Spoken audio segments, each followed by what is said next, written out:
stared at Sarah for several long moments before answering her question. His voice, when it finally came, was barely above a whisper but carried the weight of 10 years of accumulated disappointment. "Enough," he said simply. Sarah's face went pale as she processed the implications of that single word.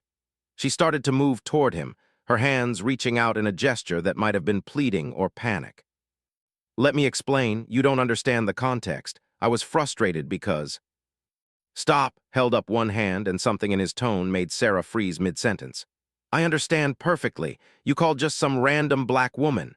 You said you're sick of pretending she matters to you. You called her neighborhood a ghetto and said she embarrasses us. What context could possibly make those words acceptable?" Sarah's mouth opened and closed several times before she found her voice again. "I was talking to my mother, and she was pressuring me about the charity board position at the country club. She said some of the other wives have been asking questions about your background, and I got defensive. I didn't mean—" "You got defensive," interrupted, his voice rising for the first time. "Your defense of my background was to trash the woman who saved my life, to reduce 25 years of love and sacrifice to some random black woman." "That's not what I meant," Sarah said desperately. "You're taking it out of context. I was trying to protect you from their judgment." "Whose judgment?" demanded. "The judgment of people who think there's something shameful about, people who think her race or her neighborhood or her lack of college degrees make her less worthy of respect." Sarah's silence stretched between them like a confession. Could see in her eyes that she was trying to calculate her next move, searching for the right combination of words that might salvage the situation. It was the same calculating expression he had seen her use during business negotiations, and he realized with sick clarity that she was treating their marriage like a deal to be managed. "I think you're overreacting," Sarah said finally, shifting to a tone of wounded innocence. "I've always been polite, too. I've never said anything cruel to her face. If I expressed some private frustrations to my mother about feeling left out of your relationship with her, that's between us." Bent down and picked up the scattered Paris tickets from the floor. He held them up so Sarah could see them clearly. "I came here to surprise you for our anniversary. I bought you a $2 million necklace and planned a second honeymoon in Paris because I thought my wife might be feeling neglected. Instead, I discovered that my wife is a racist who has been lying to me for our entire marriage." "Don't you dare call me a racist," Sarah snapped, her mask of innocence cracking to reveal the anger underneath. "I have black friends. I donate to civil rights organizations. I voted for Obama twice. Having private concerns about your attachment to your foster mother doesn't make me racist." "Your black friends?" repeated incredulously. "You donate money. You voted correctly. Sarah, listen to yourself. Those are exactly the kind of statements racists make when they're caught saying racist things." "I am not racist," Sarah insisted, but her voice had taken on a shrill quality that had never heard before. "I just think it's unhealthy for a grown man to be so emotionally dependent on someone who isn't even his real family. Your obsession with has affected our marriage from the very beginning." Felt something cold and final settle in his chest. The word, obsession, revealed how completely Sarah misunderstood the most fundamental part of his identity. To her, his love for was a weakness to be managed rather than a strength to be celebrated. "Is my real family," said quietly. "She's more real than blood relatives who abandon you or friends who disappear when your money runs out or a wife who hides her true feelings for 10 years. Real family is about choice and commitment and unconditional love. Chose to love me when I was nothing. She committed to my future when I couldn't see past the next meal. She loved me unconditionally when the whole world had written me off as just another throwaway kid." "She took you in because she was lonely," Sarah shot back, her composure completely gone now. "She was a childless widow who needed someone to take care of her in her old age. Don't romanticize it into something more than it was." The cruelty of that statement hit like a physical blow. He had heard people question motives before, usually behind his back in business circles where cynicism passed for sophistication. But hearing it from his own wife, spoken with such casual viciousness, was almost unbearable. "You think helped me because she wanted something in return?" asked. "You think a 62-year-old woman working 2 minimum-wage jobs took in a hostile teenager because she was planning for her retirement? You think she sold her husband's vintage cars and took out loans against her house because she was making an investment?" "People don't do things for nothing," Sarah said with the confidence of someone who had never experienced true selflessness. Everyone has an angle. Maybe convinced herself she was being charitable, but at some level she knew that helping you might pay off later. Walked to the window and stared out at Central Park, trying to process the fact that his wife was psychologically incapable of understanding genuine altruism. In Sarah's world, every relationship was transactional, every kindness had a hidden price tag, every act of love was really a negotiation for future benefits. "Do you want to know what's angle was?" asked without turning around. "Do you want to know what she got in return for 25 years of love and sacrifice?" Sarah didn't answer, but continued anyway. She got to see a broken kid become a whole person. She got to watch someone who had given up on everything find purpose and meaning. She got to be proud of achievements that she made possible through her own hard work and sacrifice. She got to experience the joy of unconditional love, both given and received. She got to matter to someone in a way that money can't buy and status can't provide. Turned back to face his wife, who was standing with her arms crossed defensively across her chest. "But you wouldn't understand any of that," he continued, "because you've never loved anyone without keeping a mental ledger of what they owe you in return. You married me because I was successful and could provide you with the lifestyle you wanted. You tolerated because it was the price of admission to my life. You've been playing a role for 10 years, and you played it so well that I actually believed you were capable of genuine feeling." "That's not fair," Sarah protested. "I do love you. I married you because I loved you, not because of your money." "You love the version of me that fits into your world," replied. "You love the billionaire who can buy you expensive jewelry and take you to exclusive events. You love the success story that impresses your friends and validates your own importance. But you're ashamed of the foundational part of my story because it doesn't match the narrative you want to tell about yourself." Sarah's face flushed with anger and embarrassment. "So what if I prefer the successful version of you? So what if I think represents a part of your past that you should have? You're not that homeless kid anymore. You're one of the most powerful men in the world. Why do you want to keep dragging around reminders of when you were nothing?" The question hung in the air like toxic gas. Realized that Sarah had just revealed the fundamental difference between them. To her, his humble origins were a source of shame to be overcome. To him, they were a source of strength to be honored. "I was never nothing," said firmly. "I was a scared kid who had been abandoned and traumatized, but I was never nothing, saw value in me when I couldn't see it in myself. She saw potential when everyone else saw a problem. She saw a future when I could only see a dead end." "Fine," Sarah said with exasperation. "Is wonderful, is a saint, deserves a medal for her service to humanity. Does that make you feel better? Can we move past this now?" Her sarcasm was like a slap across the face. Realized that Sarah was incapable of genuine remorse because she was incapable of genuine empathy. She couldn't understand why her words had hurt him so deeply because she couldn't feel anyone's pain except her own. "There's no moving past this," said quietly. "You've shown me who you really are, Sarah. You've shown me what you really think of the most important relationship in my life. You've shown me that our entire marriage has been built on lies and pretense." "So what are you saying?" Sarah demanded. "You're going to throw away 10 years of marriage because I said something thoughtless during a private phone conversation. You're going to destroy our life together because I don't worship your foster mother the way you do." Walked to the scattered jewelry box and picked up the pink diamond necklace. It caught the light from the chandelier and sparkled like captured starlight, beautiful and meaningless. He held it up for Sarah to see. "This cost $2 million, he said. "I bought it because I thought it would make you happy. I thought you deserved something beautiful because I believed you were beautiful inside as well as outside. But now I see that it's just an expensive accessory for an expensive woman who has no idea what real beauty looks like." "You're being dramatic," Sarah said, but her voice had lost its confident edge. "We can work through this. All marriages have problems. We just need to communicate better about our different backgrounds and expectations." "Our different backgrounds?" repeated. "Sarah, the problem isn't that we come from different backgrounds. The problem is that you're ashamed of my background and contemptuous of the people who shaped me. The problem is that you've been lying to me about your fundamental character for our entire relationship." Set the necklace down on the coffee table and picked up his phone. He scrolled through his contacts until he found the number for his divorce attorney. Sarah's eyes widened when she realized what he was doing.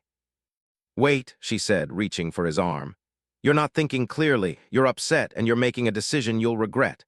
Let's take some time to cool down and talk about this rationally.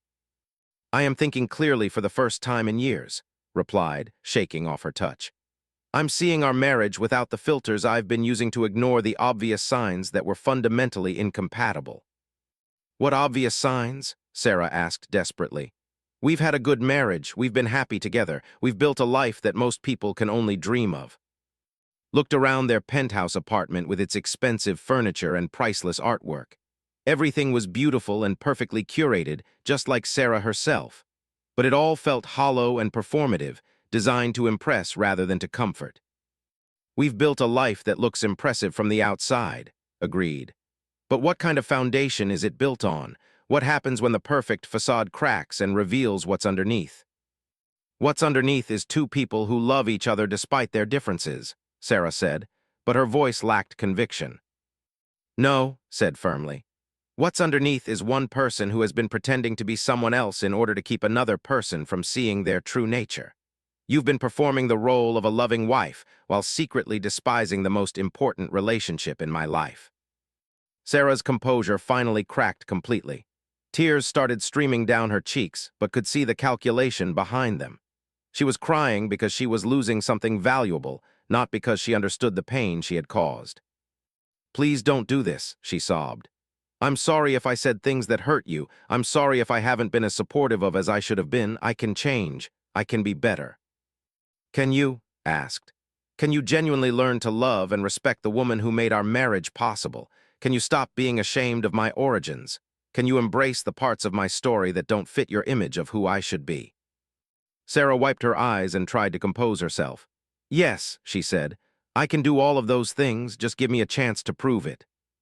Studied her face and saw the same calculating expression he had noticed earlier. She was trying to determine what he wanted to hear, not examining her own capacity for genuine change. What was maiden name? Asked suddenly. Sarah blinked in confusion. What? Maiden name? Repeated. We've been married for 10 years. You've met dozens of times. If you genuinely care about her as a person, you should know basic facts about her life. Sarah's mouth opened and closed several times. Why would I know that? It's not like we have deep personal conversations. When is her birthday? This is ridiculous. I don't memorize everyone's. What was her husband's name? Where did she grow up? What's her favorite hymn? What kind of cancer did her sister die from? What was her first job? With each question, Sarah's face grew more flushed and defensive. It was clear that she had never bothered to learn anything meaningful about life or history. I don't see why any of this matters, Sarah said finally. I can't be expected to remember every detail about every person in your life. She's not every person, said quietly. She's my mother, and the fact that you don't know anything about her after 10 years of marriage tells me everything I need to know about your capacity for change. Dialed his attorney's number and waited for the call to connect. Sarah watched him with growing panic, finally understanding that her marriage was ending and there was nothing she could say to stop it. Hello, Robert, said when his lawyer answered. I need to file for divorce. Can you meet me at your office this afternoon? Sarah collapsed into a chair, her perfect posture finally abandoning her. She looked smaller somehow, as if the removal of her mask had diminished her physical presence as well as her emotional power.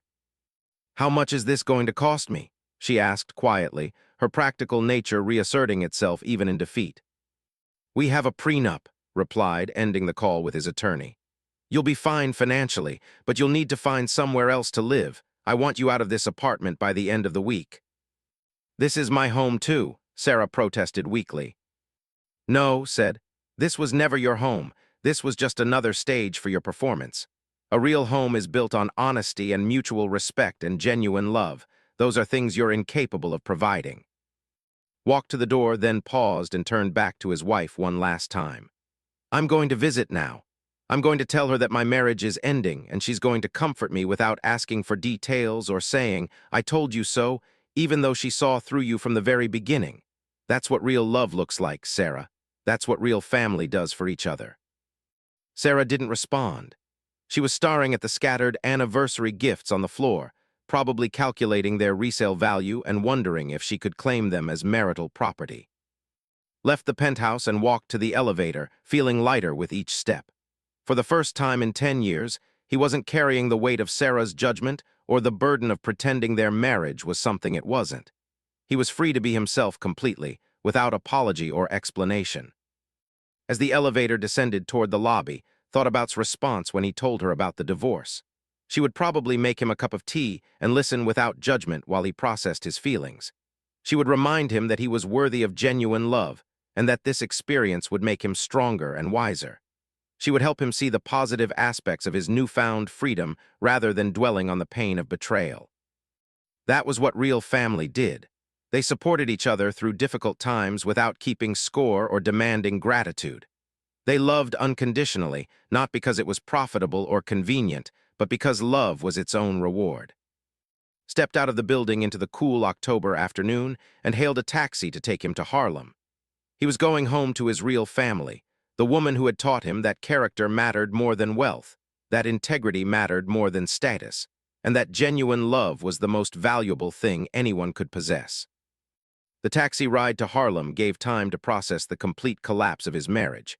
As Manhattan's gleaming towers gave way to more modest neighborhoods, he felt the familiar sense of coming home that always accompanied his visits, too. The chaos and pain of the last hour began to settle into something more manageable, though no less profound. The driver, a middle-aged Dominican man named Carlos according to his license, glanced at in the mirror. "You okay back there, friend? You look like someone just told you the world was ending." Managed a weak smile. "Something like that, but maybe it's more like the world is beginning." Carlos nodded knowingly.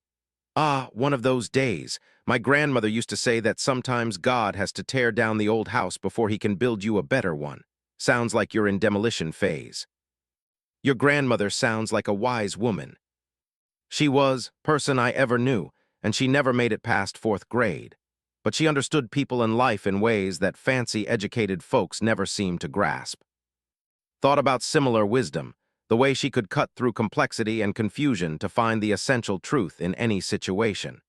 It was a gift that came from experience and compassion rather than formal education or social status. As they pulled up outside's house, felt a wave of gratitude for the stability and authenticity she represented.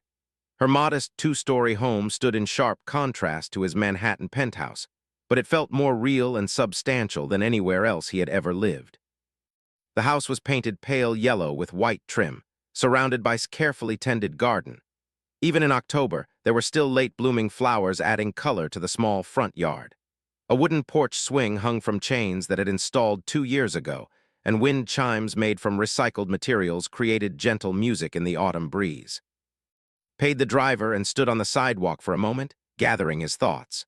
Through the front window, he could see moving around in her kitchen, probably preparing dinner even though it was only 3 o'clock. She had always been a compulsive cook, showing love through food in the way that some people showed love through words or gifts. He walked up the front steps and knocked on the door, even though it had given him a key years ago. This was her space, her sanctuary, and he never took that for granted. His voice called from inside, "Is that you, honey?" "Yes, Mama, it's me." The door opened to reveal Williams, 77 years old but still vibrant and energetic. Her silver hair was pulled back in a neat bun, and she wore the same type of simple house dress she had favored for as long as had known her. But her eyes were sharp and bright, and her smile could still light up any room she entered. "What a wonderful surprise," said, pulling him into a warm hug. "I wasn't expecting you until Sunday. Did you finish your business trip early?" Held onto the hug longer than usual, drawing strength from unconditional acceptance. She smelled like vanilla and cinnamon, the same comforting scents that had made him feel safe as a scared teenager. "Something like that," said, stepping back so could see his face clearly.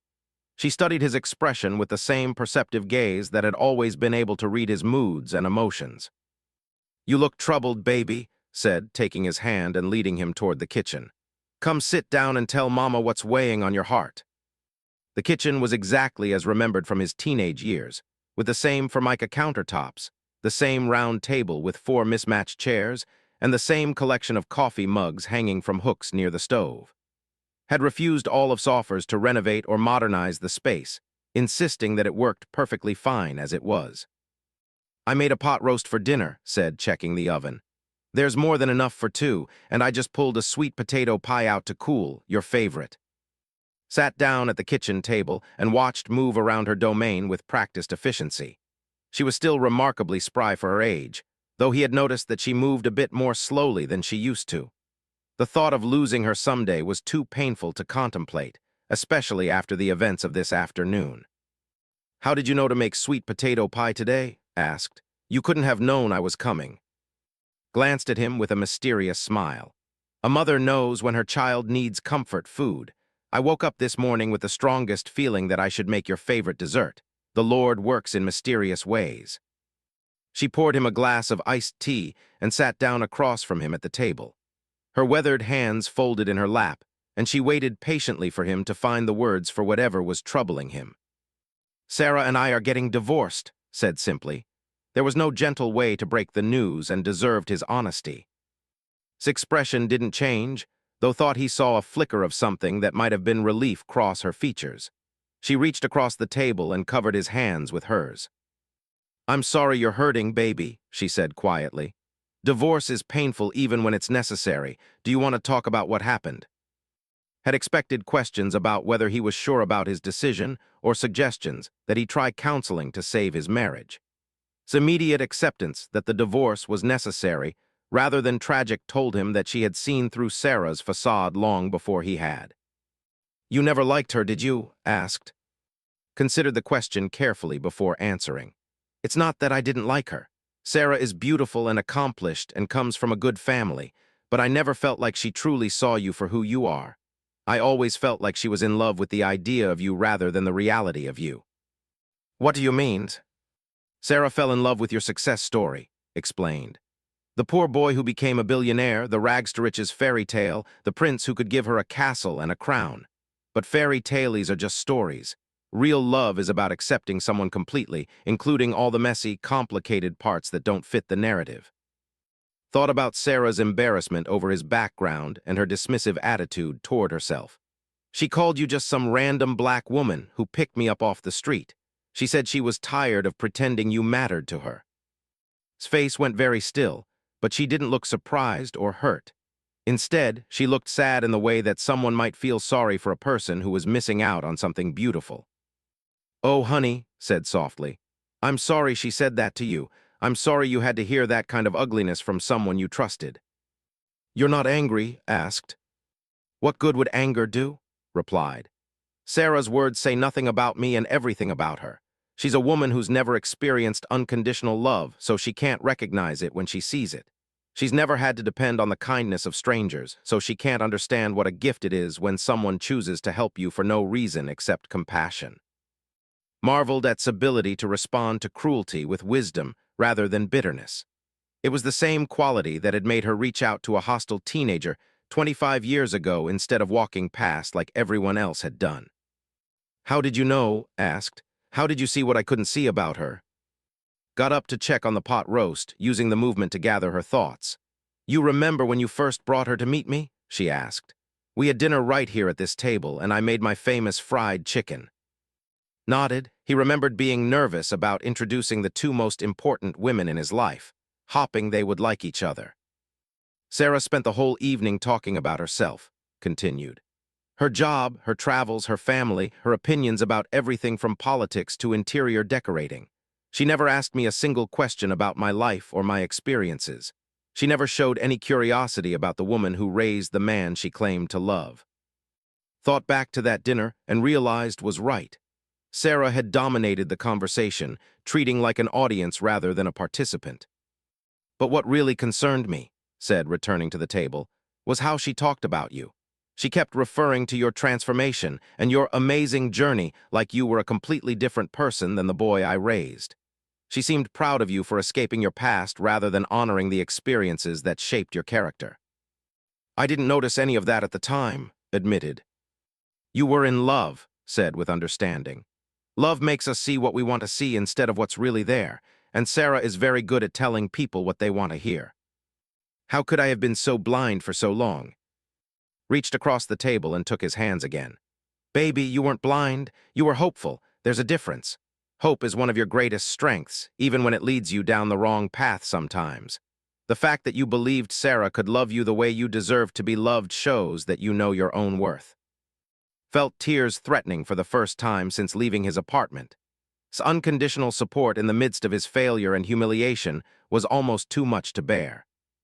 I feel like such a fool, he said.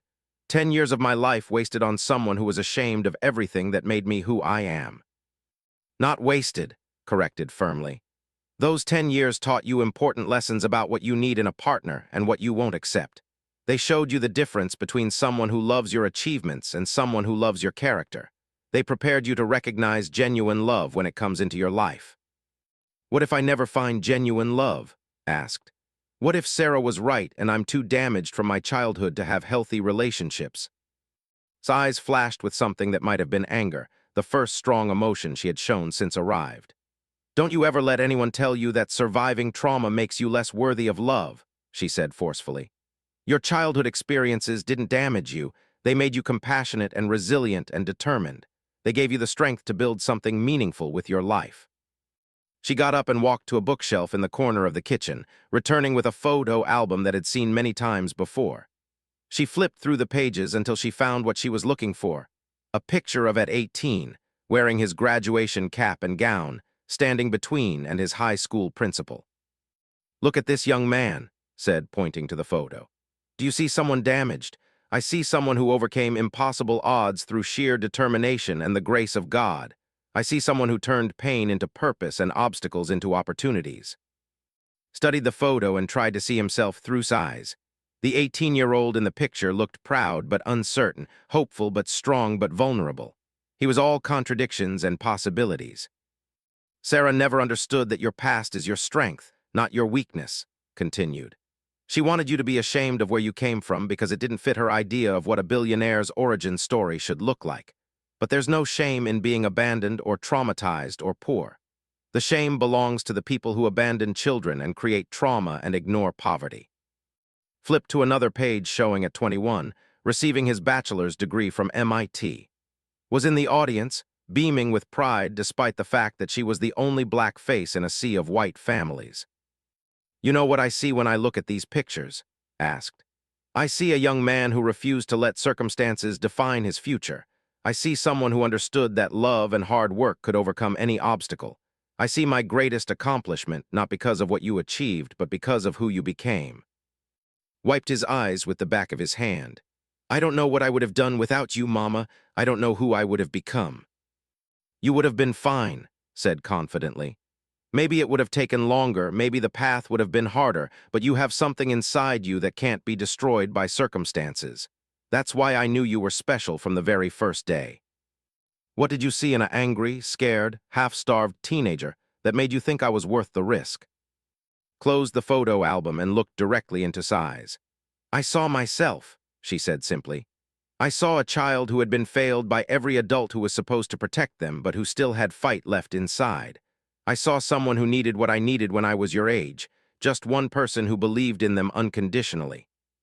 Had never heard talk about her own childhood, though he had always sensed that she understood his pain from personal experience rather than just sympathy. You never told me you had a difficult childhood, too, he said. I was born in rural Mississippi in 1948, said. My father disappeared when I was 3, and my mother died of tuberculosis when I was 15. I was passed around between relatives who saw me as a burden rather than a blessing. I learned early that the only person I could count on was myself. Tried to picture as a 15-year-old orphan, alone and unwanted in a world that offered few opportunities for black children, especially black girls. The strength it must have taken to survive and eventually thrive seemed almost impossible to comprehend. How did you make it? He asked. The same way you made it, replied. One day at a time with faith and determination and the occasional kindness of strangers.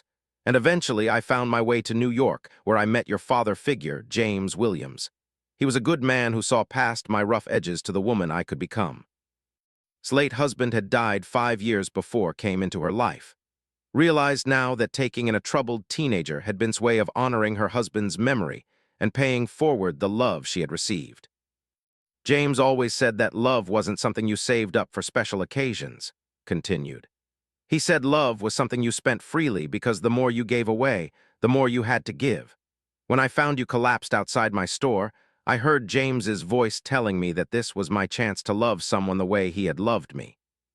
Felt a profound sense of connection to the man he had never met but whose love had shaped capacity for compassion. James Williams had loved unconditionally, which enabled her to love unconditionally, which would enable to love someone else the same way someday. Sarah never understood that love multiplies when you share it, said. She treated love like a limited resource that had to be hoarded and rationed. That's because she never experienced real love herself, replied with her characteristic empathy for even those who had hurt her. Her parents showed her conditional approval based on her achievements and her ability to maintain their family's image. She learned to perform rather than to feel, to calculate rather than to trust. The timer on the oven interrupted their conversation and got up to check the pot roast. The kitchen filled with the rich aroma of slow-cooked beef and vegetables, triggering memories of countless dinners shared at this same table during teenage years. "Will you stay for dinner?" asked. "I know you probably have fancy restaurants and celebrity chefs, but there's nothing like home cooking when your heart is hurting." Smiled genuinely for the first time since discovering Sarah's true nature. "I can't think of anywhere else I'd rather be," he said. "But can I help with anything? I feel guilty making you serve me after the day I've had." "Nonsense," said, waving away his offer. "Cooking for people I love is one of my greatest pleasures. Besides, you look like you need some mothering right about now." As bustled around the kitchen preparing their meal, felt the tight knot of anger and betrayal in his chest beginning to loosen. This was what real love looked like: unconditional acceptance, practical care, and the wisdom to know when someone needed comfort rather than advice. His phone buzzed with text messages that were probably from Sarah or his attorney, but ignored them. The legal and financial aspects of his divorce could wait. Right now, he needed to be present in this moment with the woman who had shown him what family really meant. "Mama," said as she set a plate of food in front of him, "thank you for saving my life, not just when I was 15, but today too." Sat down across from him and reached for his hand. "Baby, you don't need to thank me for loving you. That's just what family does." As they bowed their heads for grace, realized that he was experiencing a kind of freedom he hadn't felt in years. For the first time since his marriage began, he didn't have to pretend or perform, or 3 months after the divorce was finalized, found himself in a place he had never expected to be, genuinely happy. The legal proceedings had been relatively straightforward thanks to the prenuptial agreement, and Sarah had moved to her parents' estate in Connecticut without much drama. She had taken her designer clothes, her jewelry, and her wounded pride, leaving behind only the echo of a marriage that had been hollow from the beginning. Was sitting in his newly renovated office at Technologies, reviewing quarterly reports when his assistant James knocked on the door. The same James who had accompanied him on that fateful trip home 3 months ago, and who had watched the entire dissolution of his boss's marriage with professional discretion and personal concern. "Mister, there's someone here to see you," James said, stepping into the office. "She doesn't have an appointment, but she says it's about Mrs. Williams." His blood ran cold. Had been in perfect health when he visited her the previous Sunday, but she was 77 years old and anything could happen. He immediately thought the worst. "Is she okay?" asked, already reaching for his coat. "Is in the hospital." "No, sir," James said quickly, recognizing his boss's panic. "Mrs. Williams is fine as far as I know. The visitor is a young woman named Washington. She says she's Mrs. Williams's niece and that she has something important to discuss with you about a family matter." Paused, trying to remember if had ever mentioned a niece named. Rarely talked about her extended family, most of whom had remained in Mississippi when she moved to New York as a young woman. Over the years, had got the impression that had maintained limited contact with her southern relatives. "Send her in," said, settling back into his chair. "And James, hold my calls for the next hour." A few minutes later, James escorted a young woman into his office. Washington appeared to be in her late 20s, with same intelligent eyes and warm smile. She wore a simple navy dress and carried herself with a confidence that reminded strongly of his foster mother. "Mister," said, extending her hand with a firm handshake. "Thank you for seeing me without notice. I'm Williams's great niece, and I've driven up from Atlanta to speak with you." "Please call me," he said, gesturing toward one of the chairs in front of his desk. When I saw her on Sunday, she seemed to be in good health." "Aunt is fine," assured him, settling into the chair. "Though she has no idea I'm here, I came because I've been worried about something and I wasn't sure who else to talk to about it." Studied's expression and saw genuine concern mixed with uncertainty. Whatever had brought her to New York, it was clearly weighing heavily on her mind. "What can I help you with?" asked. Took a deep breath before answering. "I've been trying to convince Aunt to move to Atlanta to live with my family. My husband and I have a large house, and our 2 children adore their great-aunt. We could provide her with excellent care, and she would be surrounded by family who loves her." "That sounds wonderful," said carefully, trying to understand why this would be a concern. "What does think about the idea?" "She refuses to even consider it," replied with frustration. "Every time I bring it up, she changes the subject or finds reasons why she can't leave New York. She insists that Harlem is her home and that she has responsibilities here that she can't abandon." Nodded, not surprised by his response. She had lived in the same house for 30 years and had deep roots in her community. The idea of starting over in a new city at her age would probably feel overwhelming, even with loving family waiting to receive her. "I can understand why she would be reluctant to leave everything familiar behind," said. "Moving at any age is stressful, but especially when you're in your 70s. "That's what I thought too," agreed.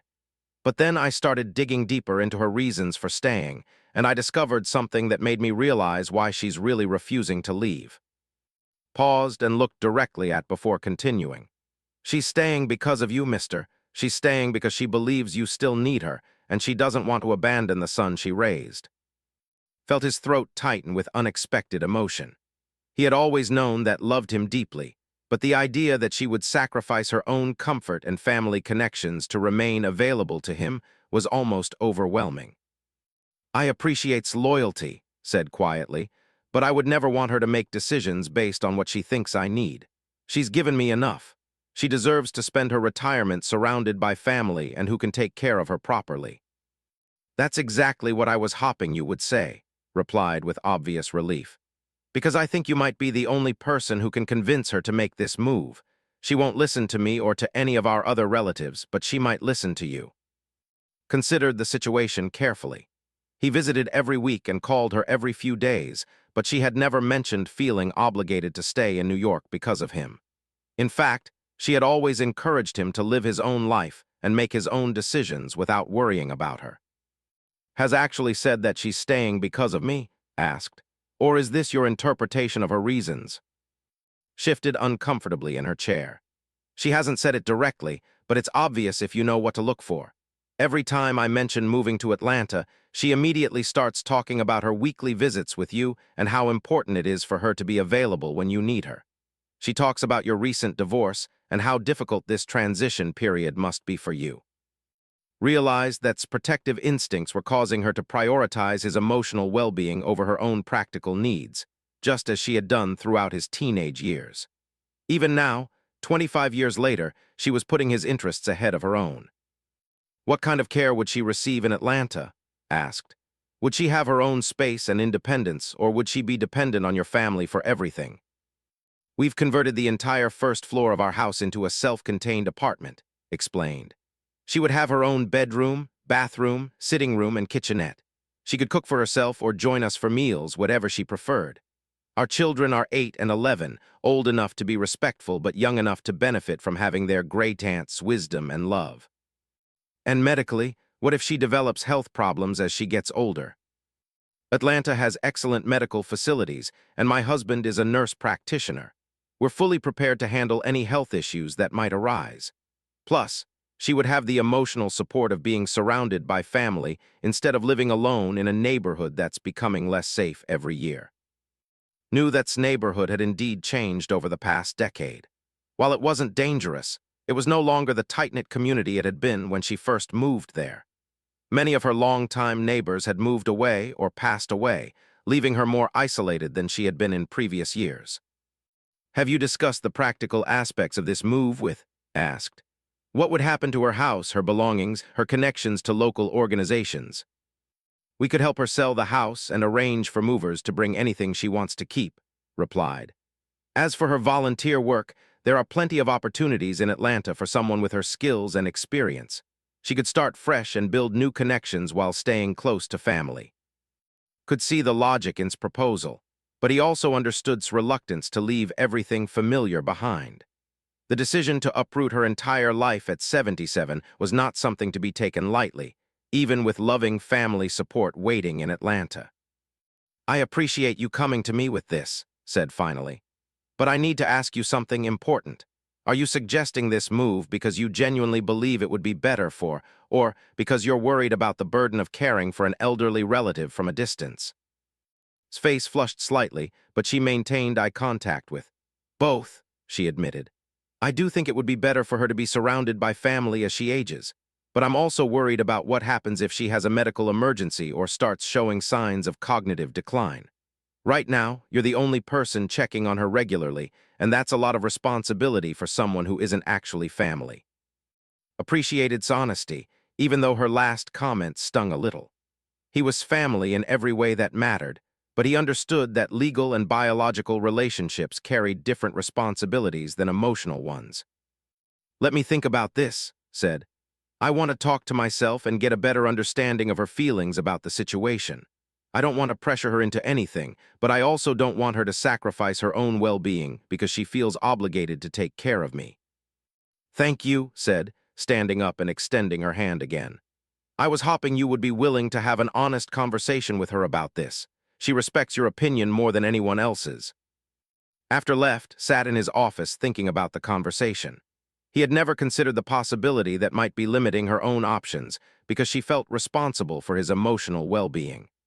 The idea that she was putting his needs ahead of her own, even at this stage of their relationship, was both touching and troubling. That evening, drove to Harlem for an unscheduled visit with.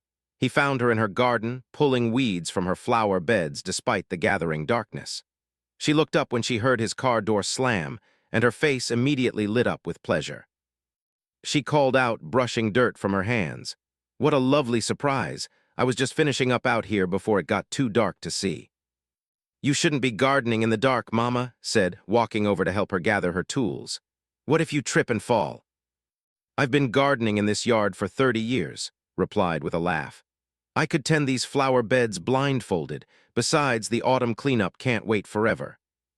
They walked into the house together and immediately started bustling around the kitchen, offering food and drink despite the fact that he had clearly interrupted her evening routine. It was typical behavior, always putting her guests' comfort ahead of her own convenience. "Actually, I'd like to talk to you about something," said, sitting down at the familiar kitchen table. "And I'd prefer if you sat down with me instead of trying to feed me." Gave him a searching look, but with his request, settling into the chair across from him. "This sounds serious," she said. "Is everything all right with the business? Are you having problems with the divorce settlement?" "Everything is fine," assured her. "I wanted to talk to you about your family in Atlanta." His expression became guarded, though she tried to hide her discomfort behind a neutral smile. "What about them?" "Your great-niece came to see me today," said gently. "She's concerned about you living alone and wants you to consider moving to Atlanta to be closer to family." Shoulders stiffened almost imperceptibly. "Is a sweet girl, but she worries too much. I'm perfectly fine living here on my own." "Are you fine, though?" asked. "Or are you staying here because you feel like you need to take care of me?" The directness of his question clearly caught off guard.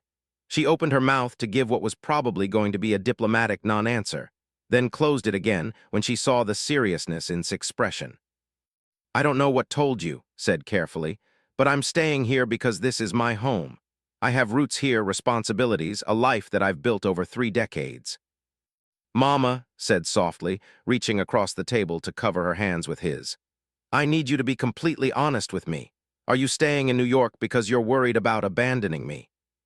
Looked down at their joined hands for several long moments before answering. When she finally spoke, her voice was barely above a whisper. "You've been through so much this year with the divorce," she said. "I know you're stronger than you were as a teenager, but everyone needs someone they can count on during difficult times. I can't bear the thought of you facing challenges alone because I moved away to be more comfortable." Felt his eyes fill with tears at the realization that was still sacrificing her own needs for his well-being. just as she had done when she was a working-class widow putting him through college. "Mama, look at me," said firmly. Raised her eyes to meet his, and he could see the love and concern that had motivated every decision she had made for the past 25 years. "I am 37 years old," continued. "I am worth $8 billion. I have successful businesses on 3 continents, hundreds of employees, and more resources than I could use in 10 lifetimes. But most importantly, I have the foundation you gave me. The knowledge that I am worthy of love, the confidence to face any challenge, and the wisdom to surround myself with good people." Smiled through her own tears. "I know you're successful, baby. I'm so proud of everything you've accomplished." "Then you know that I don't need you to sacrifice your happiness to take care of me," said. "You've already given me everything I need to live a full and meaningful life. The greatest gift you could give me now is the knowledge that you're living your own life fully and joyfully. But what if something happens to you? What if you need me and I'm 1,000 miles away?" Squeezed her hands gently.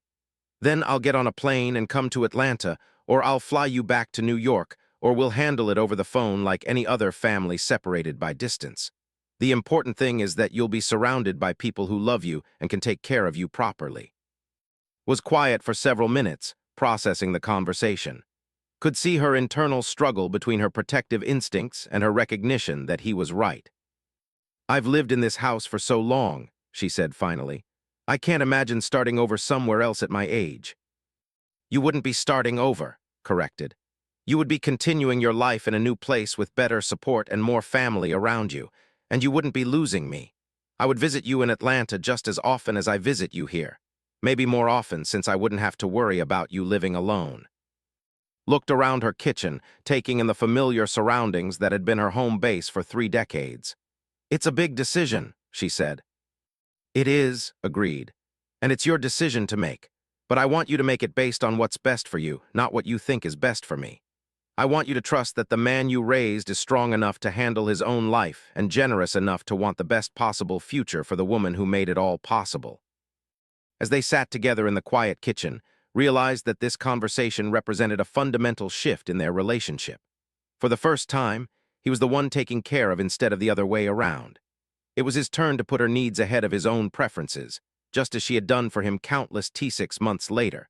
Stood in the driveway of a beautiful colonial house in a quiet Atlanta suburb, watching movers carefully load the last of his belongings into their truck. The October morning was crisp and clear, much like the day he had discovered Sarah's true nature and began the journey that led to this moment.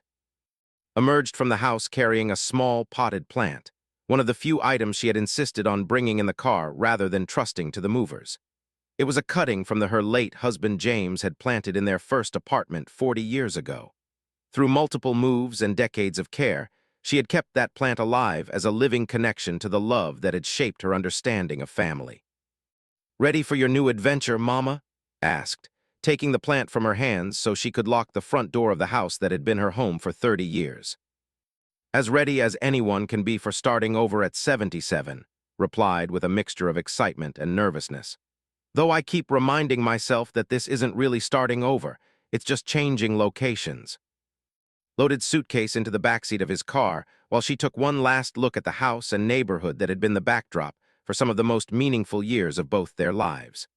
The small yellow house with white trim looked smaller somehow now that it was empty, but it still radiated the warmth and love that had made it a sanctuary for a homeless teenager and a safe haven for anyone who needed comfort. "Any regrets?" asked gently. Considered the question seriously before shaking her head. "No regrets," she said.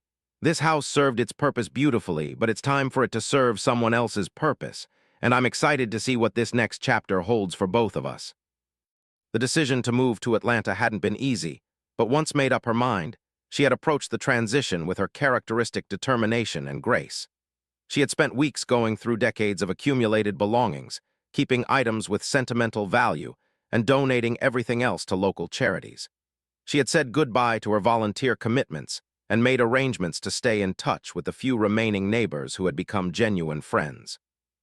Most importantly, she had worked through her anxiety about leaving behind. It had taken several more conversations, and a visit to Atlanta to meet's family before was convinced that the move was right for everyone involved. "You know what convinced me over the years?" The circle of love and sacrifice that had started 25 years ago was finally complete for the most important relationship in his life. He was home in every sense that mattered. For the first time in years, felt genuinely hopeful about his future.